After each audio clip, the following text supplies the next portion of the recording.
अस्सलाम वालेकुम वरहमतुल्लाहि वबरकातुहू। जहाँ आजकल बहुत सारे जानलेवा वायरस इंसानी ज़िंदगी को निगल रहे हैं, वहाँ आजकल हमारे इस्लामी मुआशरे में सबसे ज़्यादा जानलेवा वायरस जो बहुत तेज़ी से फैल रहा है वो तलाक़ का है, जिससे ना सिर्फ कई घरों की खुशियाँ बल्कि मासूम ज़िंदगियाँ भी तबाह हो रही हैं। यहाँ तक तो बात समझ में आती है कि अगर बीवी उस दर्जा बद-इख़लाक़, बद-लिहाज या बद-किरदार है, या शौहर बहुत ज़ालिम और जाबिर है जिसके साथ गुजारा मुमकिन नहीं, तब अगर तलाक़ होती है तो किसी हद तक बात समझ में आती है। मगर आजकल लव मैरिज करने वाले और हर लिहाज से सुलझे हुए वेल सेटल्ड एजुकेटेड लोगों में भी तलाक़ की रेशो निस्बतन ज़्यादा है। मगर सवाल ये है कि क्यों और कैसे। तो चलिए जानते हैं कि क्यों तलाक़ की रेशो इतनी बढ़ रही है, कैसे एक हंसता बसता घर बर्बादी की तस्वीर बन जाता है, और क्या आजकल तलाक़ दी ज़्यादा जा रही है या करवाई ज़्यादा जा रही है। मेरा नाम है अब्दुल बासित और आप देख रहे हैं AB इनसाइड आउट। आजकल दो लोगों में तलाक़ करवाना भी एक बेहतरीन मशगला बन चुका है। आजकल हर किसी के पास मोबाइल है, कॉल पैकेज सस्ते हैं, 2 रुपए का पैकेज करो और 10 घरों में आग लगा दो। और ये शौहर और बीवी दोनों के साथ होता है। दोनों के दिमाग में अलग अलग तरह के कंपैरिजन डाले जाते हैं। निस्बतन लड़कियां इस जाल में ज़्यादा आसानी से फंसती हैं, और यकीन करें इतनी छोटी छोटी और मामूली बातों को इतना बड़ा कंपैरिजन बनाकर डाला जाता है कि खुदा की पनाह। जो पैंतरे इस्तेमाल करके किसी की हस्ती बस्ती ज़िंदगी को तबाह किया जाता है वो कुछ यूँ होते हैं। स्टार्ट में हमेशा यही कहा जाता है कि हम तो तुम्हारे भले के लिए समझाते हैं, बाकी तुम्हारी मर्ज़ी। दुनिया के हर मियाँ बीवी एक दूसरे के लिए पॉजेसिव होते हैं, होना भी चाहिए, मगर इसको भी आजकल एक हथियार के तौर पर इस्तेमाल किया जाता है कि फ़लाँ के साथ तो बहुत हंस हंस के बातें कर रहा था या कर रही थी, इस पे ज़रा ध्यान दिया करो। और ख़ास तौर पर अगर हस्बैंड रिलीजन पे स्ट्रिक्ट है, जो कि हर किसी को होना भी चाहिए, तो समझो उनका काम आसान हो गया। फिर कुछ इस तरह के कंपैरिजन डाले जाते हैं दिमाग में। इतनी पाबंदियां क्यों लगाता है तुम पर? फ़लाँ की बीवी को देखो, वो भी तो दुपट्टा नहीं करती, वो भी तो फिटिंग वाले कपड़े पहनती है। अब उसकी बीवी को देखो, वो तो फंक्शन में डांस भी करती है। इससे भला क्या हो जाता है?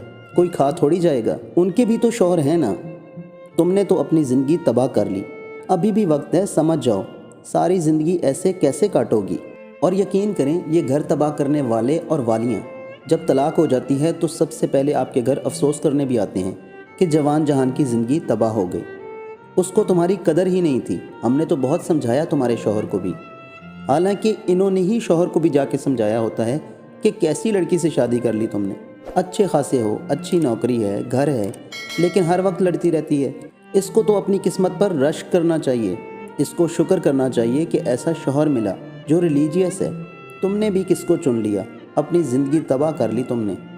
तलाक़ के बाद जब कुछ टाइम गुजर जाता है तो यही लोग होते हैं जो कहते फिरते हैं, वैसे तुमको भी थोड़ा सब्र से काम लेना चाहिए था। ऐसे ही अपनी भी और बच्चों की ज़िंदगी तबाह कर ली। आखिर बच्चों का बाप था या आखिर बच्चों की माँ थी।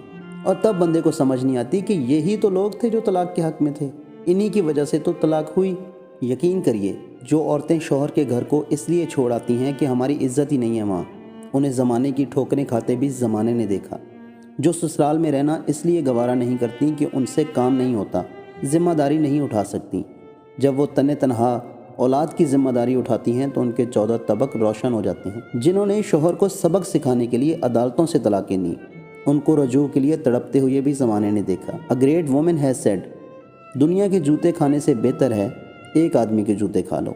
ये जो फेमिनिस्ट या लिबरल ख़वातीन औरतों को तलाक़ दिलवा के हकूक़ दिलवाने निकलती हैं, इनकी तकलीद करने से पहले एक दफ़ा इनकी ज़ाती ज़िंदगी पर भी निगाह डाल लेनी चाहिए कि वो घर कैसे बसा रही हैं या तलाक़ के बाद कितनी आइडियल लाइफ गुजार रही हैं। जैसा कि बस प्रोडक्ट के ऊपर लिखा होता है कि नकालों से होशियार रहें, ऐसे ही शादीशुदा ज़िंदगी में भी उन तमाम लोगों से होशियार रहिए जो आपके साथ खामखा जुड़ जुड़ कर आके बैठते हैं और आपकी ज़ाती ज़िंदगी को बिना किसी वजह के कुरेदने की कोशिश करते हैं। क्योंकि वक्त गुजरने के बाद उनके असली चेहरे आपके सामने ज़रूर आ जाएंगे, उनकी की हुई हर साजिश आपको समझ ज़रूर आ जाएगी, मगर तब उसका कोई फ़ायदा नहीं होगा। मैं तलाक़ के ख़िलाफ़ नहीं हूँ, इसका हक़ अल्लाह ताला ने दिया है, मगर ये आखिरी ऑप्शन होना चाहिए, इसको पहला ऑप्शन मत समझिए।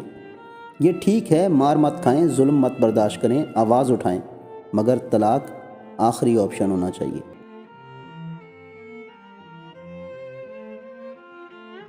سو فرینڈز، اگر آپ نے ابھی تک اس چینل کو سبسکرائب نہیں کیا تو سبسکرائب کر لیں، یہ ویڈیو پسند آئی ہے تو اپنے دوستوں کے ساتھ شیئر کریں اور بیل آئیکن کو پریس کر لیں تاکہ آپ کو مزید ہماری ویڈیوز ملتی رہیں۔ شکریہ۔